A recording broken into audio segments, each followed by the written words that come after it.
Bismillahirrahmanirrahim. Assalamualaikum warahmatullahi wabarakatuh. Alhamdulillahirrabbilalamin. Wabihi nasta'inu wala umuri dunya waddin. Wassalatu wassalamu ala asyrafil anbiya'i wal mursalin. Wa ala alihi wa ashabihi ajma'in. Pertama-tama, marilah kita panjatkan puji syukur atas kehadirat Allah Subhanahu wa Ta'ala yang telah melimpahkan rahmat-Nya sehingga kita semua dapat berkumpul pada webinar kali ini dalam keadaan sehat walafiat. Salawat serta salam tetap tercurahkan kepada junjungan kita Nabi Agung Muhammad Sallallahu Alaihi Wasallam yang selalu kita nantikan syafaatnya di yaumul. Yang terhormat Bapak Sentot Herlambang selaku Kepala Desa Kalimanah Wetan, yang terhormat Apoteker Hidayah Anissa Fitri, Magister Farmasi Sains, selaku dosen Fakultas Farmasi Universitas Muhammadiyah Purwokerto, dan yang saya hormati pula seluruh peserta webinar. Saya sebagai pembawa acara akan membacakan susunan acara webinar pada pagi hari ini. Yang pertama, pembukaan. Yang kedua, penyampaian materi oleh dosen Fakultas Farmasi terkait herbal dan COVID-19, dilanjutkan dengan sesi tanya-jawab. Yang keempat, pelepasan mahasiswa KKN Desa Kalimanah Wetan, dan yang kelima, penutup. Memasuki acara yang pertama, yaitu pembukaan. Marilah kita buka acara webinar kali ini dengan membaca basmalah bersama.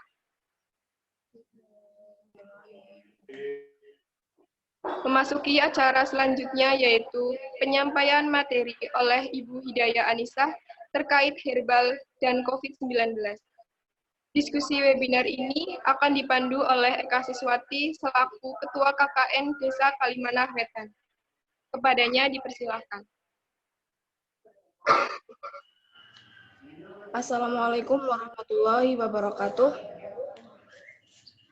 Pada diskusi kali ini, kami akan membahas tentang herbal dan COVID-19 yang akan disampaikan oleh Apoteker Hidayah Anissa Fitri, MKM SCI, selaku dosen Fakultas Farmasi dan dosen pendamping lapangan.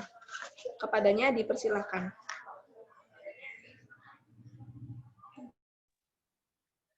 Suara saya terdengar? Bu, terdengar, Bu. Assalamualaikum warahmatullahi wabarakatuh. Alhamdulillahirrahmanirrahim. Wassalatu wassalamu ala asrofil anbiya'i wal mursalin wa ala alihi wa sahbihi ajma'il amma ba'du. Assalamualaikum kepada para mahasiswa KKN, kemudian kepada Bapak Lurah Pak Sentot, Kepala Desa Pak Sentot Herlambang yang mungkin saat ini belum hadir ya, kemudian tapi nggak apa-apa. Kemudian ada Ketua RW 1 dan 1 sampai 9 Desa Kalimanah Wetan, dan tentunya warga Desa Kalimanah Wetan yang saat ini mengikuti acara edukasi pada pagi hari ini. Kemudian juga peserta-peserta lain yang ikut di sini. Saya ucapkan terima kasih atas kesempatan yang telah diberikan di acara ini. Baik, sesuai dengan request dari mahasiswa KKN, pada pagi hari ini saya ingin menyampaikan materi mengenai tentang herbal dan COVID ya. Kalau sini saya menggunakan istilahnya obat tradisional, tapi sama saja. Ini sudah kelihatan atau belum? Share screen-nya? Sudah, Bu. Ya, oke. Baik, langsung. Nah, ini. Oke. Jadi pagi ini saya ingin menyampaikan informasi mengenai pemanfaatan obat tradisional di masa pandemi COVID-19. Obat tradisional ini maksudnya adalah misalnya herbal, jamu termasuk di dalamnya. Kita mulai ya. Jadi ini ada beberapa informasi yang nantinya akan saya sampaikan, yaitu ada 4 4 poin. Yang pertama adalah selain mengenai COVID-19, kita singgung sedikit di sini, kemudian mengenai obat tradisional, termasuk di dalamnya jamu, kemudian produk herbal, kemudian bagaimana obat tradisional ini dapat bermanfaat di masa pandemi COVID, kemudian bagaimana sih pemanfaatan obat tradisional ini yang benar di masa pandemi COVID-19. Semoga informasi yang nanti saya sampaikan bisa bermanfaat untuk teman-teman mahasiswa di sini yang mengikuti, kemudian untuk warga dari Desa Kalimanah yang menyimak materi yang saya sampaikan. Baik, kita singgung sedikit ya mengenai COVID-19 atau COVID-19. Jadi seperti yang pernah sudah kita ketahui bersama bahwa yang namanya COVID-19 atau COVID-19 nama penyakit yang disebabkan oleh suatu jenis coronavirus baru ya yang disebut sebagai SARS-CoV-2. Jadi penyebabnya adalah namanya adalah coronavirus SARS-CoV-2 dan penyakitnya namanya COVID-19. Kemudian kita juga sudah tahu bersama bahwa pertama kali penyakit ini muncul di Cina, yaitu tepatnya di Wuhan pada Desember 2019. Namun kemudian menyebar menjadi pandemi di seluruh dunia, termasuk di Indonesia. Kemudian data-data yang sudah diketahui bahwa penyakit COVID-19 ini mirip ya manifestasinya atau komplikasinya dengan penyakit MERS dan juga SARS, yaitu yang menyerang pada saluran pernafasan. Karena memang virusnya ini masih satu keluarga ya, yaitu keluarga coronavirus. Jadi hampir-hampir mirip, tapi ini karena virusnya baru, jadi penyakitnya masih diteliti dan ada beberapa hal yang baru terkait dengan COVID-19 ini. Kemudian mengenai gejala secara umum itu hampir sama seperti flu biasa ya, kalau misalnya kita tidak terlalu memperhatikan. Jadi persis seperti flu, ada demam, kemudian batuk, kemudian sesak napas, kemudian kadang tubuh merasa lelah, tubuh sakit, sakit kepala, kemudian kehilangan indera rasa dan bau, kemudian sakit tenggorokan, kadang juga yang paling baru ini ada hidung tersumbat gitu ya. Jadi sebenarnya mirip sekali dengan meriang begitu ya. Kemudian ada penelitian baru yang menunjukkan bahwa ada gejala baru dari COVID-19, yaitu kadang-kadang untuk penderitanya yang sudah positif itu disertai dengan rasa mual dan juga kadang muncul diare. Nah, karena memang penyakit COVID-19 ini masih baru, makanya kan sampai saat ini juga diteliti dan bisa jadi ke depannya itu mungkin akan diupdate lagi ya mengenai gejala-gejala COVID-19 yang mungkin bisa membedakan dengan meriang atau dengan penyakit SARS atau MERS. Jadi kita tunggu saja, tapi yang jelas seperti kita tahu bahwa mirip dengan meriang meskipun dalam beberapa hal itu agak sedikit berbeda dan kalau misalnya nanti tambah parah itu biasanya manifestasinya ada sesak nafas dan juga gagal nafas gitu. Jadi memang awal-awalnya mirip.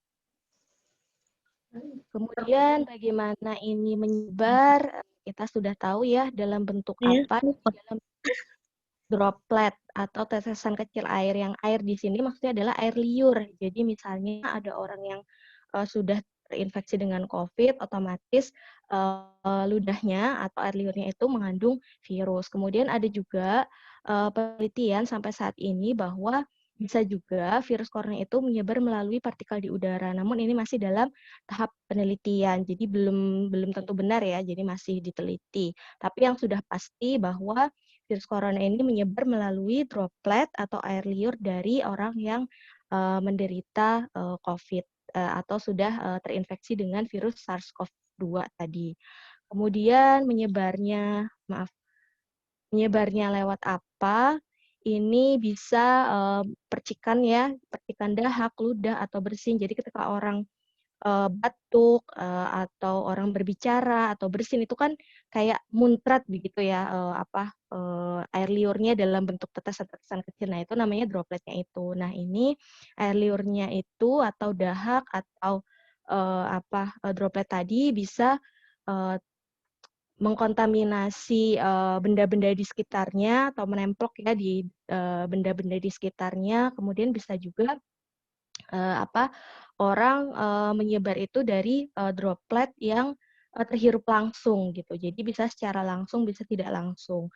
Jadi tadi droplet masuk ke mulut, hidung, atau mata ya. Jadi bisa dari benda-benda yang terkontaminasi tadi, kemudian disentuh oleh tangan kita, kemudian tangan kita menyentuh mulut, hidung, dan mata. Nah, akhirnya virusnya bisa masuk. Atau bisa jadi tadi ada orang batuk, bersin, tapi tidak ditutup, ternyata dia itu ternyata dia itu sudah terinfeksi COVID, nah itu terhirup oleh orang lain, sehingga orang lainnya itu jadi tertular.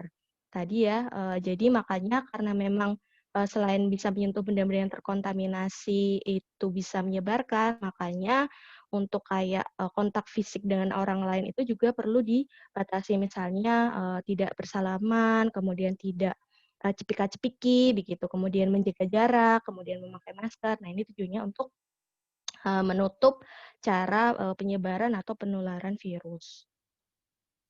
Seberapa bahaya COVID? Nah, ini kan seperti kalau kita baca-baca di media itu kan ada yang bilang berbahaya, ada yang bilang tidak berbahaya, yang bilang berbahaya dituduh, ah kamu nakut-nakutin, nggak seberbahaya itu kok, atau yang bilang, ah nggak berbahaya kok, ini saya buktinya sehat-sehat aja. Nah, kita perlu ini ya, perlu bijak ya dalam menanggapi berita-berita seperti ini dengan banyak mengedukasi diri. Jadi, berdasarkan penelitian atau data yang sudah dihimpun, itu sekitar 80% kasus dari orang-orang yang menderita COVID ini memang bisa pulih sendiri tanpa perlu perawatan khusus. Karena ini kan virus ya, dan yang namanya virus itu, sistem imun itu sangat berpengaruh besar terhadap kesembuhan. Nah, karena memang imun itu kuat, nah kadang-kadang juga ada penderita yang tidak menampakkan gejala sama sekali, yang tadi meriang begitu, mereka tidak merasakan hal seperti itu. Jadi sehat-sehat saja, padahal dia karier atau pembawa dari virus itu. Jadi dia disebut sebagai OTG atau orang tanpa gejala. 80% orang yang dapat pulih dan OTG biasanya memiliki sistem imun ya, seperti saya sebutkan tadi ya, kalau misalnya dia sistem imunnya baik, dia itu bisa tanpa gejala, dan juga kalaupun menderita sedikit meriang begitu, ada gejalanya sedikit, itu bisa sembuh sendiri dalam waktu masa inkubasi itu selama 14 hari. Maksudnya itu dalam waktu 14 hari itu tidak semakin parah begitu. Tidak tambah bengek, tidak tambah kesulitan bernafas. Nah, itu biasanya mereka adalah orang-orang yang memiliki sistem imun yang cukup baik. Tapi kalau dibuat perbandingan, sekitar 1 dari 6 orang yang mungkin menderita atau yang terinfeksi dengan virus ini itu nggak semuanya itu bisa sembuh sendiri, karena tadi kan ya hanya 80% saja. Nah, kalau dibuat perbandingan dari 6 orang yang terkena itu pasti ada 1 orang yang dia bisa jadi komplikasi begitu. Jadi antara 1 dari setiap 6 orang mungkin akan menderita sakit yang parah, yaitu komplikasi pneumonia, kesulitan bernafas yang biasanya muncul secara bertahap. Jadi dari misalnya ada 6 orang terkena, ada 5 orang itu dalam waktu misalnya 14 hari itu berangsur-angsur membaik, tapi ada kemungkinan 1 orang yang dia justru semakin memburuk. Jadi tetap saja ya, jadi ada bahaya. Jadi bagi orang-orang yang berusia lanjut, orang-orang dengan kondisi medis yang ada penyakit bawaan ya, seperti diabetes, tekanan darah tinggi, dia menjadi lebih rentan untuk sakit parah. Jadi 1 orang yang ini dari 6 orang yang sakit atau 20% dari yang pulih sendiri ini, dia adalah orang-orang yang bisa lebih parah. Nah, kriterianya seperti apa? Biasanya adalah orang yang berusia lanjut, kemudian dia memiliki penyakit bawaan.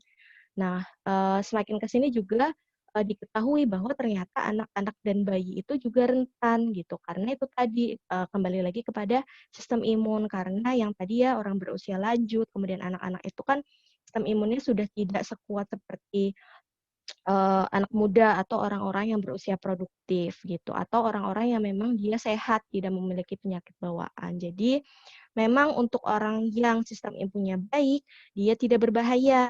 Tapi ketika dia menularkan virusnya itu ke orang-orang yang misalnya berusia lanjut, punya penyakit bawaan, anak-anak, bayi yang dia sistem imunnya tidak kuat, dia bisa berbahaya bagi orang-orang ini. Nah, makanya kalau misalnya MERS dan SARS itu yang berbahaya adalah, bukan berbahaya, yang memang nyata-nyata menyebarkan virusnya itu adalah orang yang jelas terinfeksi, begitu kan, yang sakit yang benar-benar jelas kelihatan sakitnya itu. Tapi kalau untuk COVID ini justru orang-orang yang kelihatan sehat adalah yang menyebarkan penyakit. Kalau misalnya orang yang sudah sakit gitu, sudah positif, itu kan justru kayaknya lebih, apa ya, lebih tertangani begitu. Jadi kan pasti kalau misalnya sudah positif gitu kan pasti dibawa ke rumah sakit, kemudian dikarantina, kemudian dirawat kan otomatis dia kan tidak bisa menyebarkan penyakitnya. Nah, tapi kalau di kasus COVID ini justru orang-orang yang kelihatan sehat atau OTG itu yang perlu diwaspadai karena dia itu bisa menularkan tanpa disadari begitu. Jadi makanya usaha-usaha pencegahan, kemudian protokol kesehatan itu adalah cara terbaik untuk menghindari menularkan atau tertular dari penyakit ini. Jadi jangan mengapa banyak ajakan-ajakan untuk mematuhi protokol ya karena ini selain melindungi diri kita, kita juga bisa melindungi orang lain gitu. Jadi ini ya, berdasarkan data yang dihimpun bahwa untuk yang, orang-orang yang meninggal, orang-orang yang, berusia lanjut, kemudian memiliki, penyakit bawaan itu tingkat kematiannya bisa sampai 9,1% ya. Jadi, umur tua itu seberapa sih? Jadi, diketahui 4-11% yang diketahui dia positif kemudian meninggal itu usianya rentangnya 65-84. Kemudian 10-27% itu usianya di atas 85 tahun.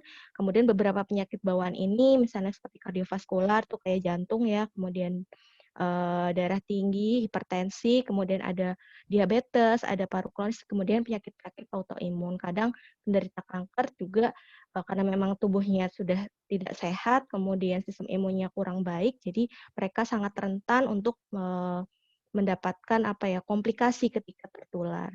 Nah, ini disclaimer ya, sejauh ini belum ada vaksin untuk menangkal COVID-19 dan juga obat yang memang untuk menyembuhkan. Yang ada pengobatan yang dilakukan itu hanya bersifat sebagai suportif.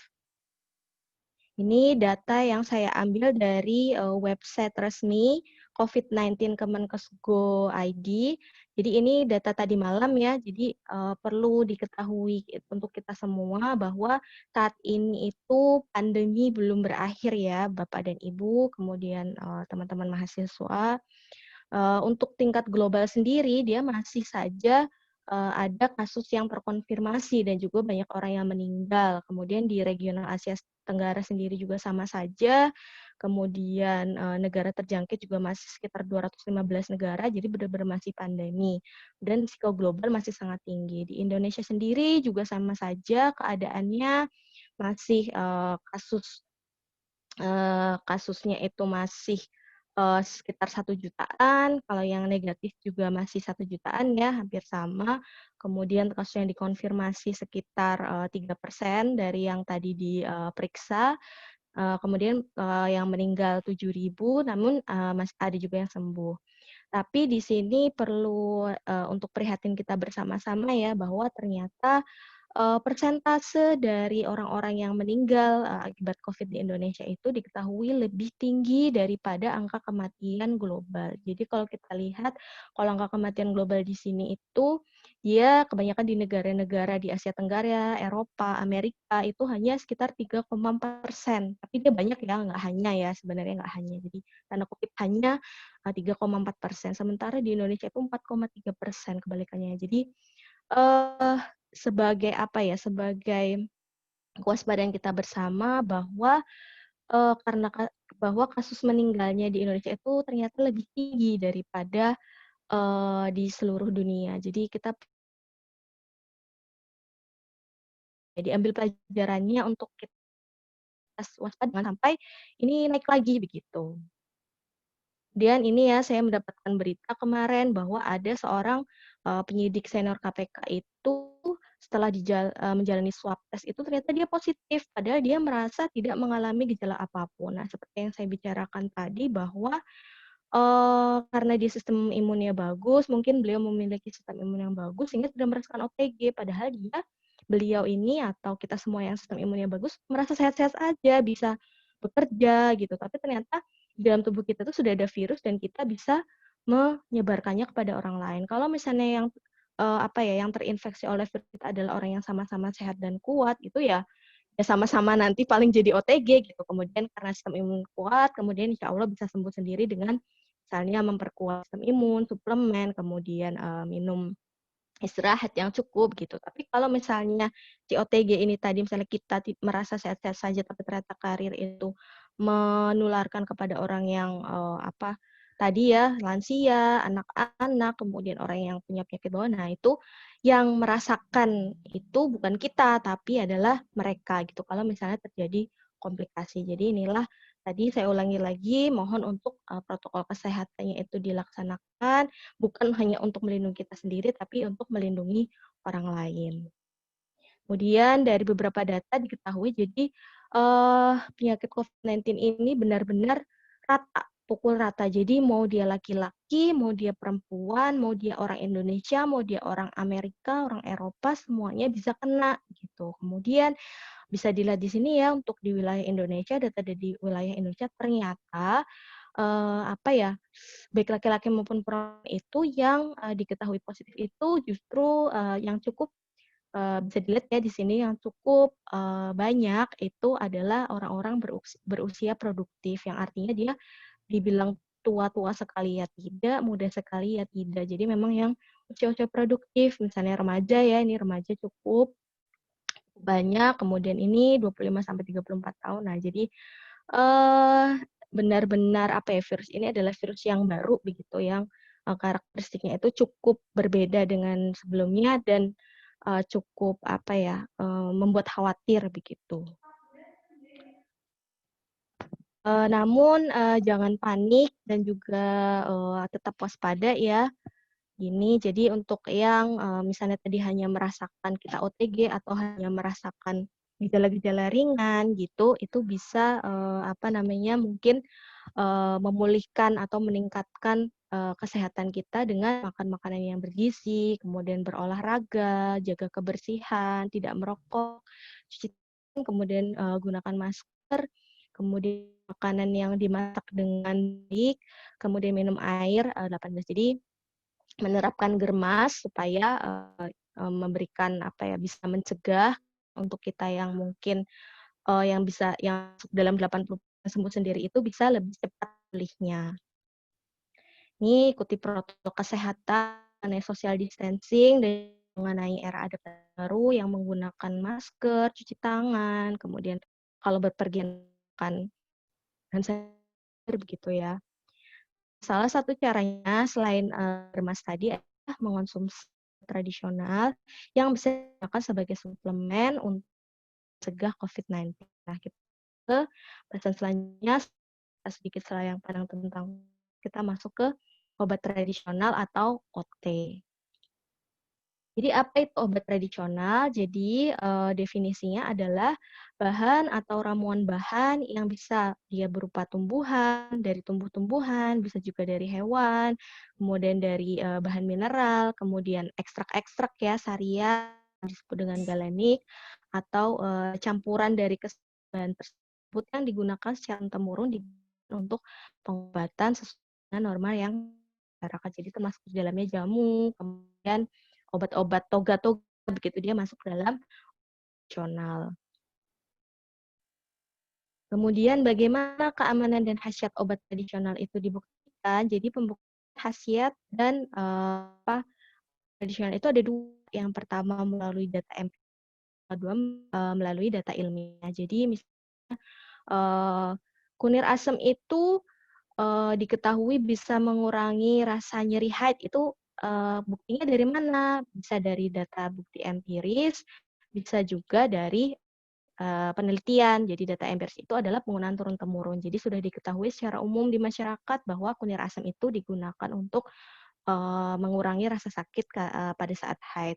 Atau bisa juga misalnya ini adalah tanaman baru, ini bisa diklaim sebagai obat ini itu. Dia tidak ada data empiris, tapi dia sudah dilakukan penelitian baik secara in vitro, in vivo ataupun uji klinik itu bisa sebagai misalnya obat yang diklaim sebagai obat kanker. Nah, itu bisa juga diakui keamanan dan khasiatnya. Jadi ada dua ya pembuktian khasiatnya, data empiris maupun data ilmiah.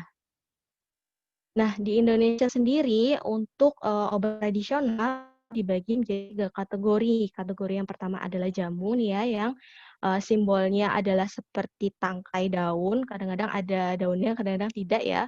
Kemudian ada obat herbal tersandar atau disebut dengan OHT, lambangnya ini ya, simbol 3 bintang, kemudian ada fitofarmaka yang simbolnya itu seperti jari-jari bintang yang besar.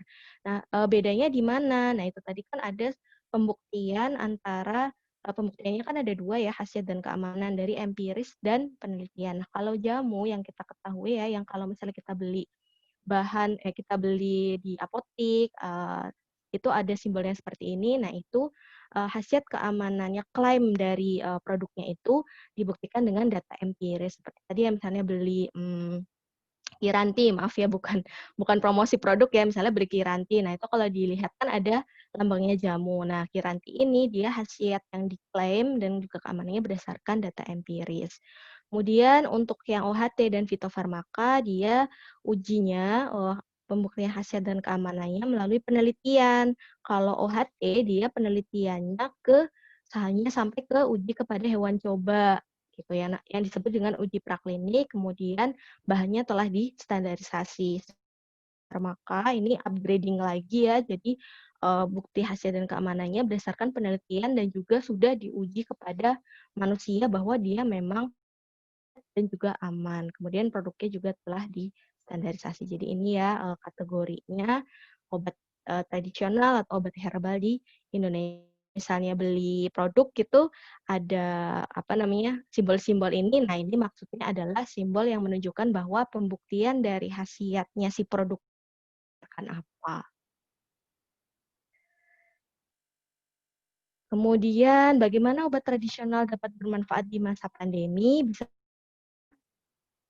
Jadi ini disclaimer bahwa obat tradisional dapat bermanfaat di masa pandemi adalah sebagai suplemen yang dapat meningkatkan dan menjaga daya tahan. Jadi sampai sekarang belum ada bukti ilmiah yang membuktikan bahwa ada obat tradisional yang merupakan obat dari COVID. Jadi kalaupun ada yang membicarakan bahwa misalnya ini bisa digunakan untuk COVID, misalnya kunyit begitu atau empon-empon gitu atau jahe misalnya dia bisa digunakan untuk COVID, itu maksudnya adalah sebagai suplemen untuk meningkatkan dan menjaga daya tahan tubuh. Jadi bukan untuk sebagai obat gitu. Jadi untuk mengobati misalnya orang sakit COVID kemudian dikasih itu tersembuh, itu belum ada sampai sekarang itu penelitian ataupun bukti ilmiah. Jadi lebih kepada suplemen. Dari tadi kan saya menyebutkan tentang sistem imun ya, sistem imun. Jadi sebenarnya apa itu sistem imun? Jadi sistem imun itu merupakan suatu sistem kompleks di dalam tubuh itu yang berfungsi sebagai sistem pertahanan kita terhadap serangan infeksi.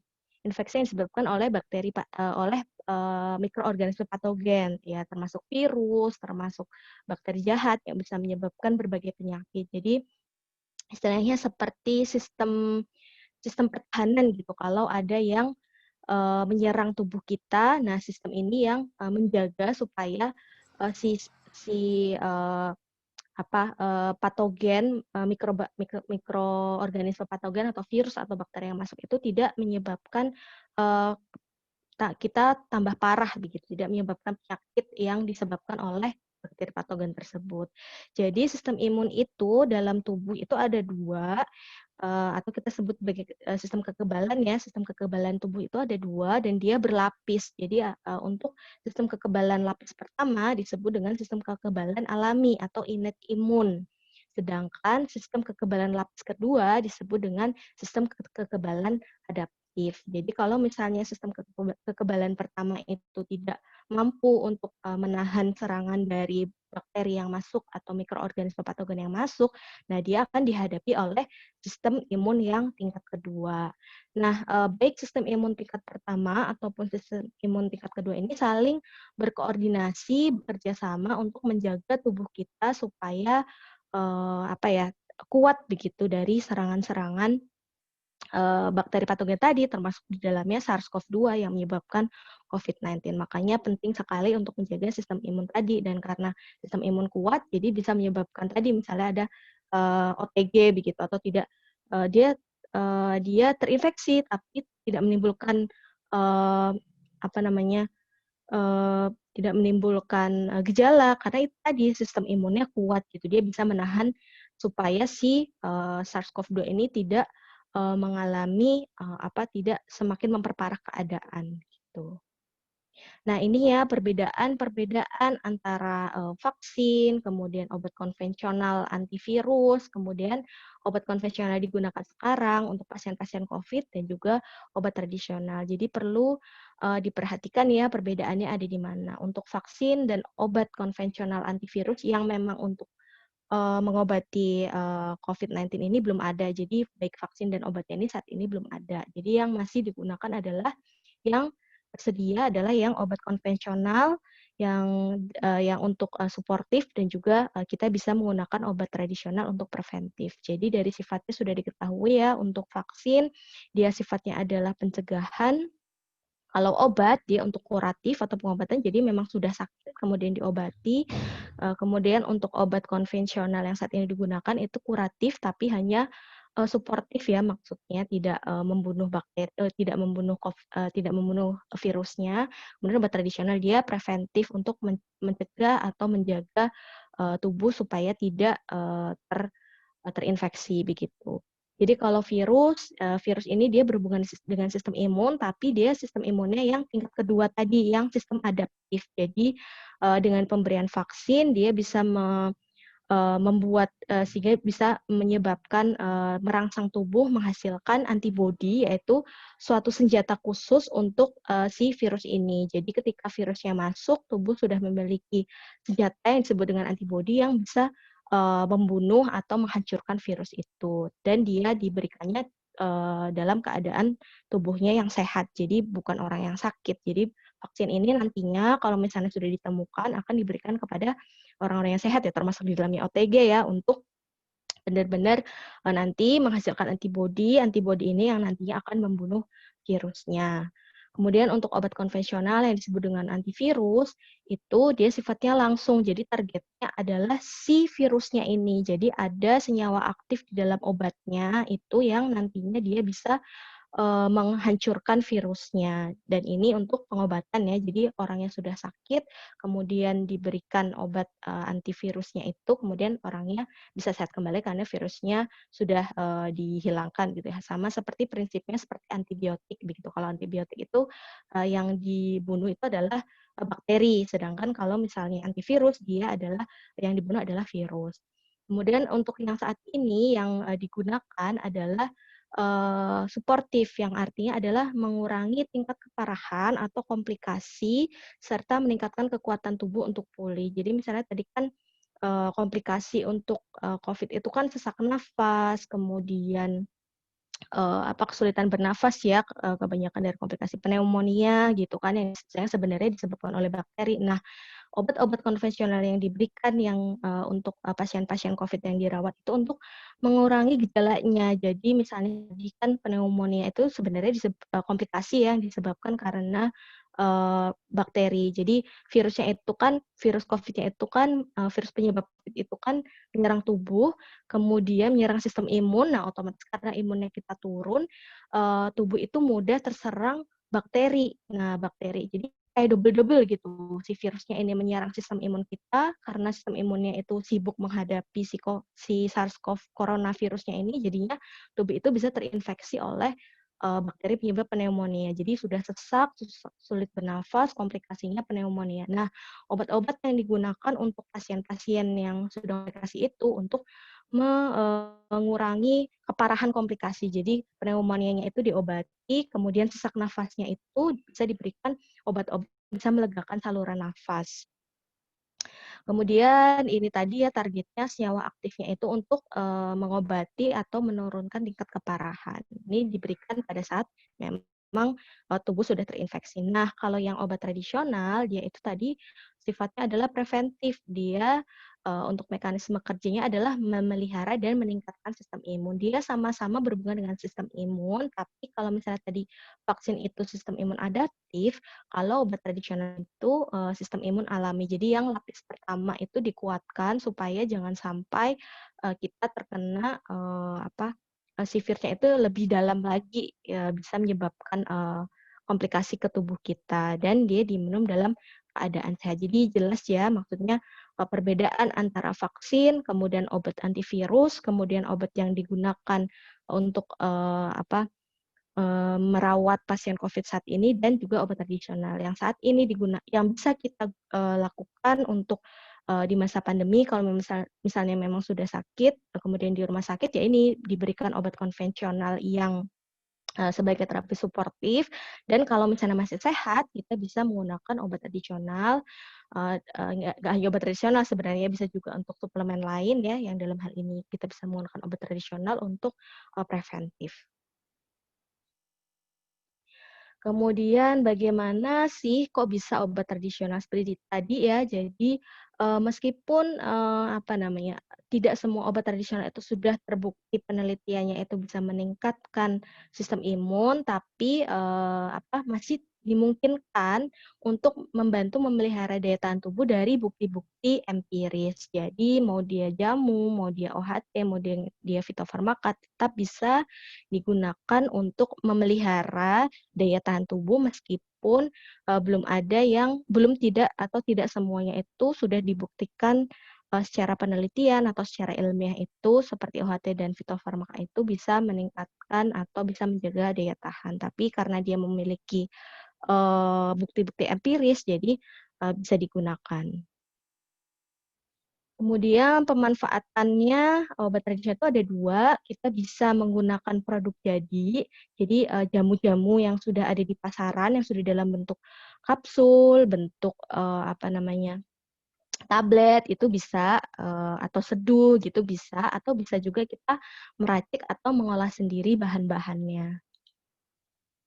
Nah, misalnya tadi ya, untuk sediaan sudah jadi ini, mohon maaf ya tidak saya tutup mereknya, tapi saya bukan sales loh. Jadi intinya misalnya seperti kita membeli Stimono ya, yang ini berisi ekstrak meniran yang sudah diketahui justru ini udah masuk fitofarmaka, sudah diklaim kemanfaatannya untuk meningkatkan atau menjaga sistem imun, atau bisa juga kita minum madu, kemudian untuk anak-anak bisa minum jamu-jamu seperti buyung upik begitu kan yang bisa menjaga kesehatan. Jadi kita bisa membeli yang sudah jadi begitu, produk-produk sudah jadi. Kemudian jangan lupa ketika kita membeli produk-produk jadi harus mengecek sebagai konsumen yang cerdas ya, jangan lupa prinsip klik ya, klik itu kayak singkatan untuk memilih obat tradisional, klik itu tanya itu adalah cek kemasan. Jadi kalau kita membeli produk jadi gitu harus dilihat kemasannya itu masih utuh atau tidak, masih baik atau tidak, jangan-jangan sudah bocor atau sudah peot atau sudah tidak tidak bisa menjamin bahwa sediaannya masih baik gitu. Jadi harus dicek kemasannya. Kemudian L-nya itu label. Jadi obat tradisional itu menurut undang-undang produk-produk yang sudah dipasarkan ini sudah mengikuti dari ketentuan yang diharuskan oleh Badan POM bahwa dia harus sudah ada informasi ya ini seperti di sini. Jadi misalnya ada berat bersihnya berapa, kemudian informasi produsen, kode produksi dan lain sebagainya ya, kemudian izin edar gitu. Jadi harus dilihat juga. Jadi karena memang obat tradisional yang sudah di pasaran itu harus mengikuti ketentuan. Nah, ketentuannya untuk label itu adalah seperti ini. Kemudian I-nya adalah izin edar. Jadi harus dilihat ya, misalnya ada ini ya misalnya ada izin edar kalau kita membeli di kemasannya ada huruf dan juga 9 digit angka yang masing-masing itu ada maknanya. Kemudian paling penting cek yang yang terakhir adalah kadaluarsanya. Jadi jangan sampai kita mengonsumsi obat tradisional yang sudah lewat kadaluarsanya. Karena kalau misalnya lewat kadaluarsa itu produsennya sudah tidak menjamin bahwa obat tradisional itu sudah aman atau sesuai dengan yang diklaim. Jadi harus sebagai konsumen cerdas jangan lupa menerapkan klik ini. Kemudian kalau misalnya kita mengolah sendiri ya, jadi bisa kita mengolah menggunakan Simplisia. Simplisia itu apa? Simplisia itu adalah bagian tanaman atau hewan yang sudah dikeringkan ya, bisa bagian utuh, bisa bagian apa namanya yang sudah akarnya saja, daunnya saja, atau juga ekstraknya. Bisa kita beli ekstraknya, dibuat ekstrak, kemudian bagian-bagian tumbuhan. Kemudian bisa juga menggunakan selain Simplisia, bisa menggunakan yang masih segar gitu, jadi bikin langsung. Nah, hal-hal yang perlu diperhatikan kalau kita mengolah sendiri adalah pastikan kebenaran identitas Simplisia atau bahan yang akan kita gunakan. Misalnya kita mau membuat kunir asem, ya yang harus digunakan adalah kunir kan, bukan temulawak, meskipun dia kelihatan sama-sama kuning gitu. Karena kan meskipun dia sama-sama empon-empon, sama-sama warnanya kuning, bisa jadi itu kandungan senyawa kimia di dalam, senyawa aktifnya di dalam si kunyit dan juga temulawak ini berbeda, sehingga bisa menyebabkan efek yang berbeda juga. Kemudian dipilih Simplisia atau bahan yang nanti kita racik jadi jamu ini yang bermutu, jangan sampai yang sudah busuk atau yang sudah berbau apek begitu ya, karena bisa jadi kalau yang berbau apek itu kan udah lama, udah rusak, kemudian bisa jadi sudah ditumbuhi oleh jamur. Nah kan justru tambah bahaya. Nah, kemudian bisa dilakukan dengan pengamatan organoleptik. Jadi kita mengamati ini sudah tadi ya dicium sudah apek apa belum, kemudian masih bagus apa enggak, dilihat ada busuknya apa enggak, warnanya udah berubah atau enggak gitu ya.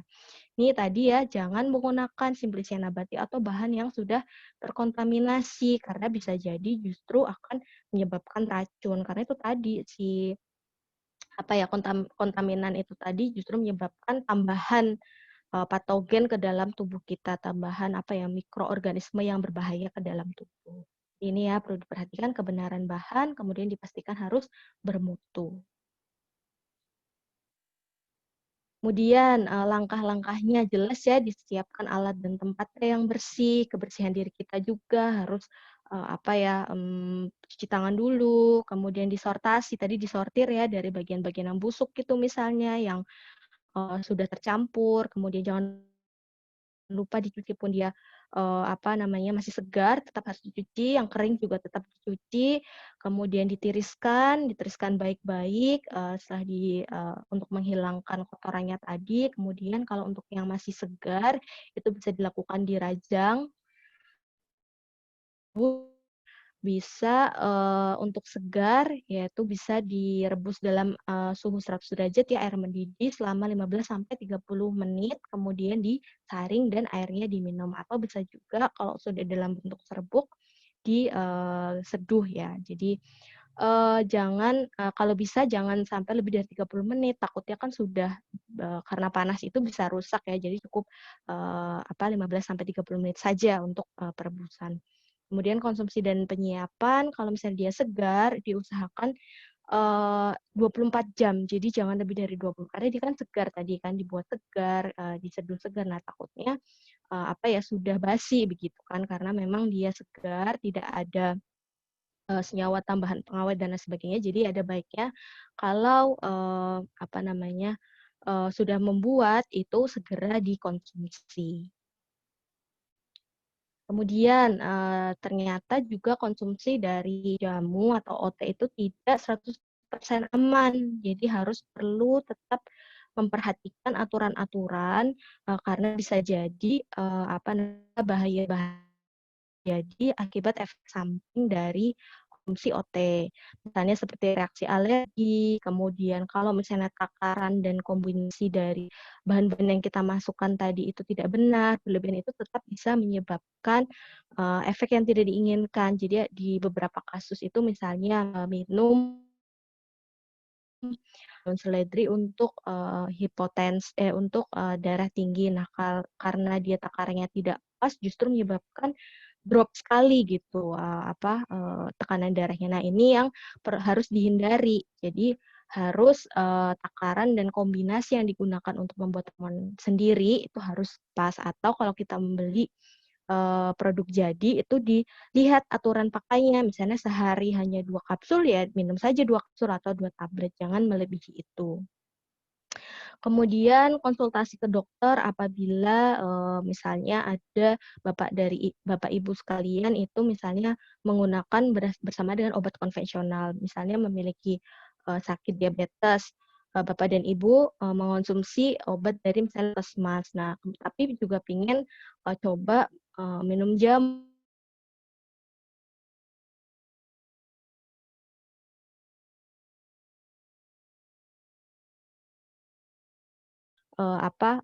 berpengaruh terhadap tubuh. Nah, jangan sampai karena 2 bahan ini itu minumnya tidak benar atau misalnya, minumnya berbarengan gitu, ternyata menghasilkan efek yang tidak diinginkan. Kemudian jangan lupa dilihat kelompok-kelompok yang beresiko, hati-hati pemberian OT atau obat tradisional pada bayi, anak-anak, wanita hamil, orang lanjut usia, serta yang memiliki kondisi tertentu begitu. Jadi hati-hati karena bisa jadi ada efek-efek yang tidak diinginkan dari jamu yang tadi diberikan. Kemudian hati-hati penggunaan jangka panjang, jadi hampir sama ya penggunaan OT, obat tradisional, herbal, itu hampir sama dengan obat konvensional bahwa untuk jangka panjang, kalau untuk pengobatan ada baiknya dihindari ya. Kalau misalnya dia untuk menjaga kesehatan bisa digunakan setiap hari, tetapi harus memperhatikan tadi itu ada dosis, kemudian aturan pakai, kemudian bahan-bahannya yang baik. Kemudian Simplisia nabati yang bisa digunakan ya untuk COVID ini. Jadi berdasarkan penelitian sudah dihimpun, ini saya ngambil dari buku yang dikeluarkan oleh Badan POM mengenai obat tradisional yang bisa dimanfaatkan selama pandemi COVID. Jadi kita bisa menggunakan herba sambiloto, kemudian meniran, jahe, kemudian jabu biji, baik buah dan juga daunnya, kemudian kunyit dan temulawak yang diketahui bisa digunakan untuk mensupport sistem imun kita di era pandemi ini. Jadi sudah ada ya aturan pakai kalau misalnya kita mau menggunakan bahan-bahan alami ini, atau bisa juga untuk tadi yang meniran sudah ada sediaan jadinya ya yang mereknya tadi Stimuno gitu, atau bisa juga menggunakan rimpang jahe atau yang lain. Jadi diketahui keenam dari tanaman ini diketahui memang baik untuk mensupport sistem imun kita pada saat pandemi. Pengolahan secara umum bisa Simplisia kering atau segar direbus dengan 250 tadi, kemudian direbus 15 sampai 30 ya, karena memang sebaiknya 15 sampai 30 menit saja. Kemudian bisa juga diseduh. Kemudian hal yang lain yang perlu kita pahami kalau kita mendengarkan berita atau kabar bahwa ini bisa obat itu, tanaman ini bisa obat COVID, ini jangan lupa diteliti, ditabayun, diperiksa sebelum menyebarkan. Atau jangan asal percaya saja. Kemudian untuk menyebarkan hati-hati kalau kita mendapatkan berita seperti tadi, jangan lupa dicek dulu kalau memang tidak benar atau ragu-ragu jangan dibagikan. Kalau memang benar dan juga bermanfaat baru dibagikan, tapi kalau misalnya tidak bermanfaat atau sepertinya tidak bermanfaat bagi orang lain, tidak perlu dibagikan. Jadi, kalau kita menerima informasi harus ditabayuni terlebih dahulu. Kalau misalnya kita mau menyebarkan, harus kita pastikan informasi yang benar dan bermanfaat. Nah, demikian informasi yang bisa saya sampaikan mengenai materi saya. Semoga bermanfaat. Silakan apabila ada yang ditanyakan.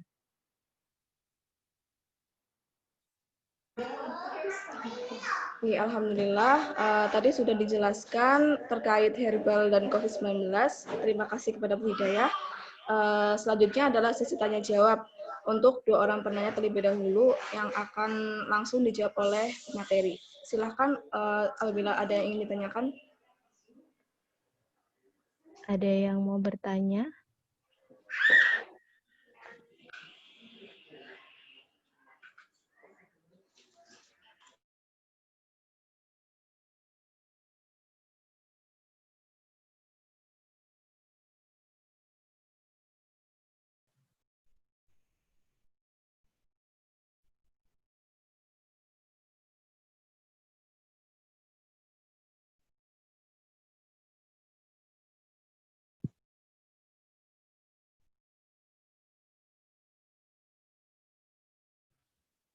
Mungkin dari teman-teman mahasiswa atau Bapak dan Ibu yang bergabung ingin menanyakan mengenai tadi materinya. Bisa sebutkan nama dan asal lalu pertanyaannya.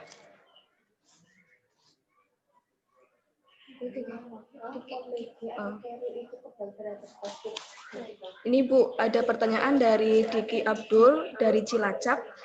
Apakah OTG atau karir itu kebal terhadap COVID-19?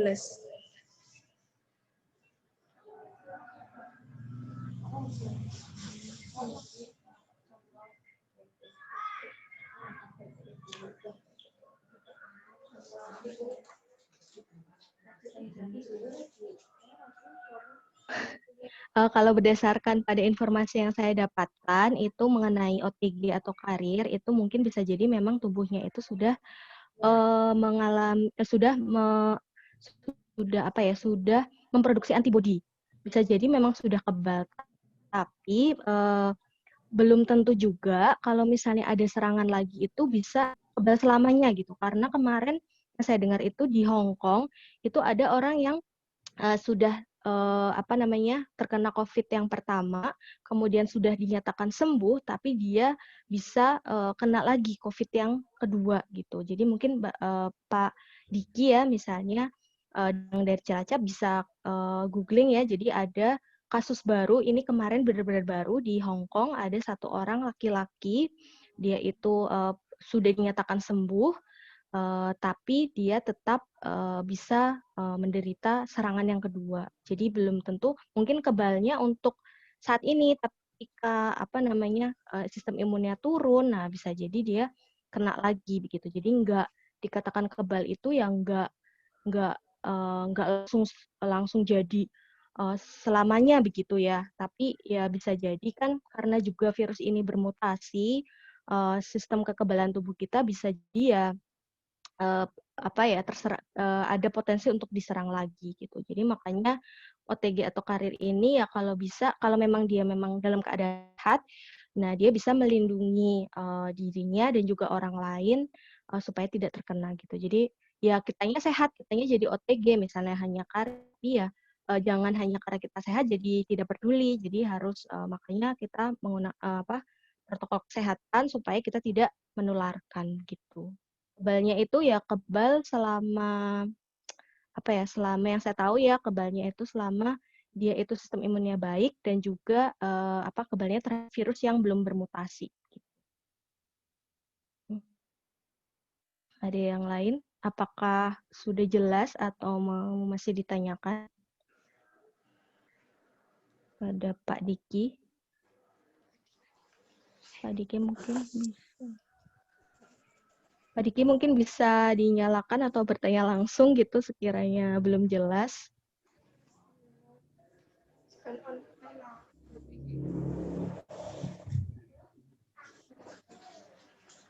Ada lagi misalnya Mbak yang lain?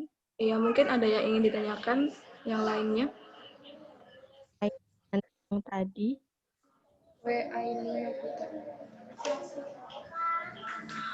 Ini Bu dari Selasi Kusumarati dari Purbalingga. Untuk jamu racikan yang bagaimana yang baik untuk peningkatan imun dan berapa takarannya? Ya, saya share screen lagi ya mungkin ketinggalan tadi ya. Ini ya.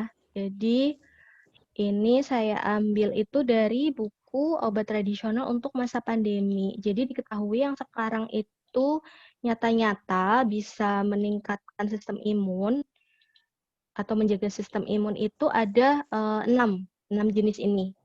Yang saat ini juga masih banyak sekali dilakukan penelitian mengenai ini ya. Jadi bisa menggunakan herba sembiloto, ini sudah ada takarannya. Kalau misalnya dia kering, itu adalah 3-9 gram. Kalau dia segar, 25-75 gram. Kemudian dosis tunggal sesuai kebutuhan. Jadi mungkin ini tadi ya, menggunakan direbus dengan 250 ml air selama 15-30 menit. Kemudian mungkin ini bisa dibagi, kan nggak bisa langsung 250 ml diminum semua ya, bisa dibagi menjadi 3 kali minum. Misalnya pagi siang, kemudian sore begitu. Atau kalau misalnya dalam bentuk herba kering yang mau diseduh, bisa juga dengan 150 ml air matang panas.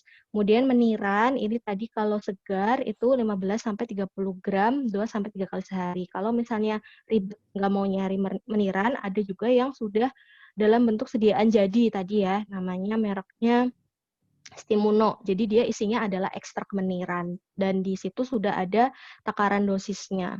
Kemudian bisa juga menggunakan rimpang jahe. Jadi yang dianjurkan di sini oleh Badan POM itu adalah serbuk kering 2 sampai 4 gram per hari. Jadi per hari ya. Jadi misalnya 2 sampai 4 gram ini direbus atau juga bisa diseduh, kemudian bisa diminum. Jadi jangan lebih dari 2 sampai 4 gram. Ini dalam bentuk serbuk kering. Kemudian jambu biji, misalnya di sekitar tempat kita ada tumbuhan jambu biji, ini bisa buahnya atau kita bisa beli buahnya ya, atau bisa juga dengan daun. Kalau buah dapat langsung digunakan satu buah jambu biji berukuran sedang. Kalau daun dia bisa 15 gram daun segar atau daun dia atau diseduh. Kemudian kunyit ya, kunyit diketahui bahwa irisan kalau rimpang keringnya bisa 3 sampai 9 gram per hari atau kalau serbuk kering beli serbuknya kan banyak ya. Serbuk kunyit 1,5 sampai 3 gram per hari. Kemudian rimpang temulawak bisa ya kita pakai, ini kan sama-sama kuning ya, tapi kalau temulawak ini 25 gram per hari untuk irisan rimpang segar. Jadi tinggal disesuaikan saja di sekitar kita adanya apa, atau kalau males atau ribet ya mungkin kita bisa beli sediaan yang sudah jadi. Misalnya kayak tadi ya yang apa uh, Stimuno atau bisa juga jamu buyung upik itu kan juga ada juga rimpang-rimpang kunyit dan juga temulawak ya misalnya untuk anak-anak ya ada juga begitu. Kira-kira seperti itu. Apakah ada yang mau ditanyakan? Apakah sudah jelas begitu kira-kira? Gimana Saudara Selasi Kusumarati, apakah sudah jelas? Sudah ada takarannya ya tadi Mbak atau Bu Selasi Kusuma tentang takaran, kemudian apa. Sebenarnya lainnya bisa juga, cuman tadi adalah rekomendasi dari Badan POM gitu, karena memang keenam toga itu tadi atau tanaman tadi itu memang saat ini menjadi primadona istilahnya yang digadang-gadang bisa meningkatkan sistem imun dan sedang diteliti begitu untuk sistem imun dan juga untuk COVID. Jadi tidak ada salahnya kita mencoba atau bisa juga ya karena dia jamu biasa ya kita beli aja. Yang penting kita dalam keadaan sehat ya untuk mengonsumsi itu untuk menjaga daya tahan gitu. Ada lagi? Mungkin ada yang ingin ditanyakan lagi?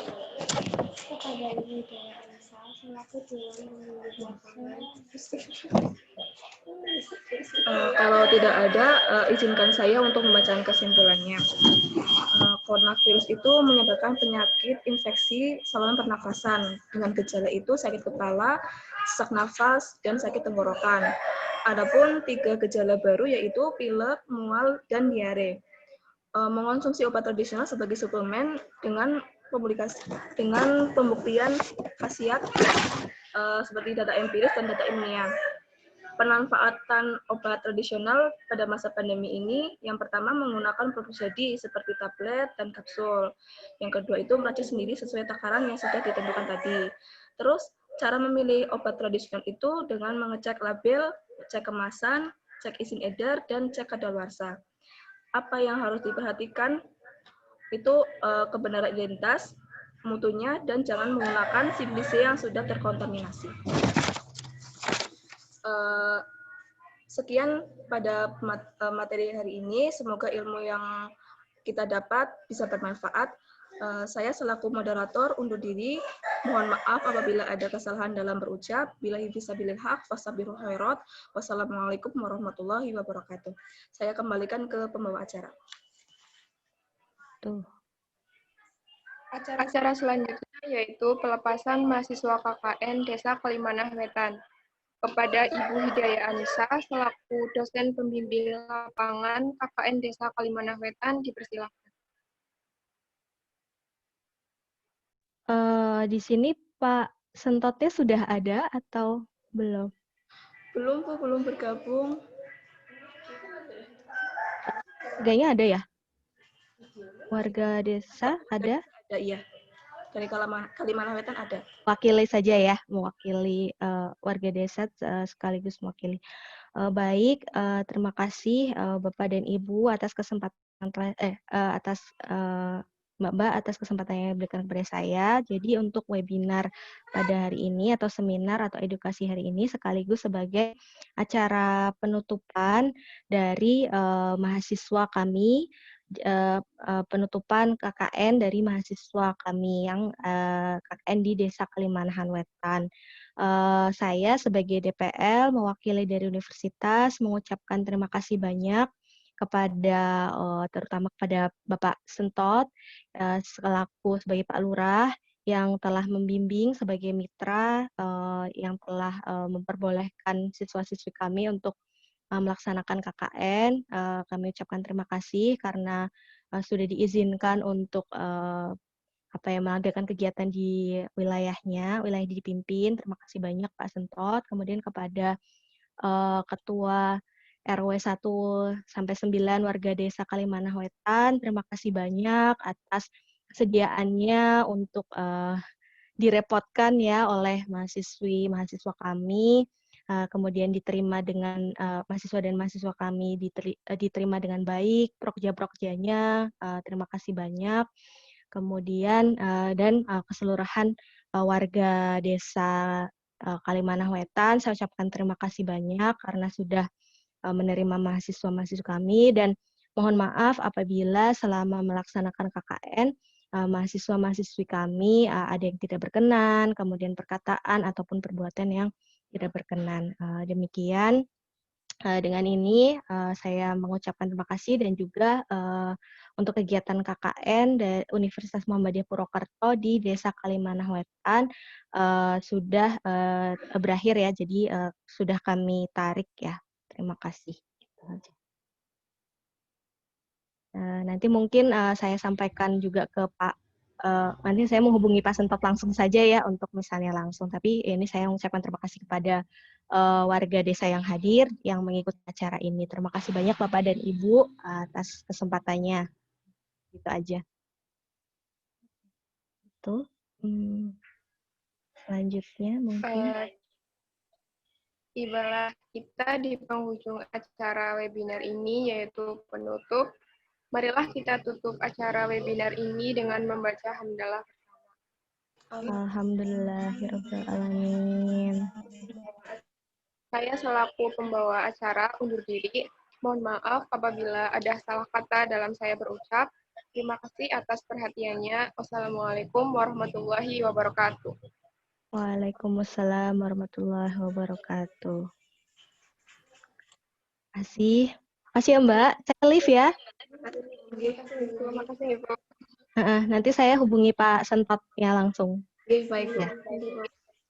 Terima kasih Bapak dan Ibu warga Kalimanahan Wetan. Saya pamit. Assalamualaikum warahmatullahi wabarakatuh. Waalaikumsalam warahmatullahi wabarakatuh.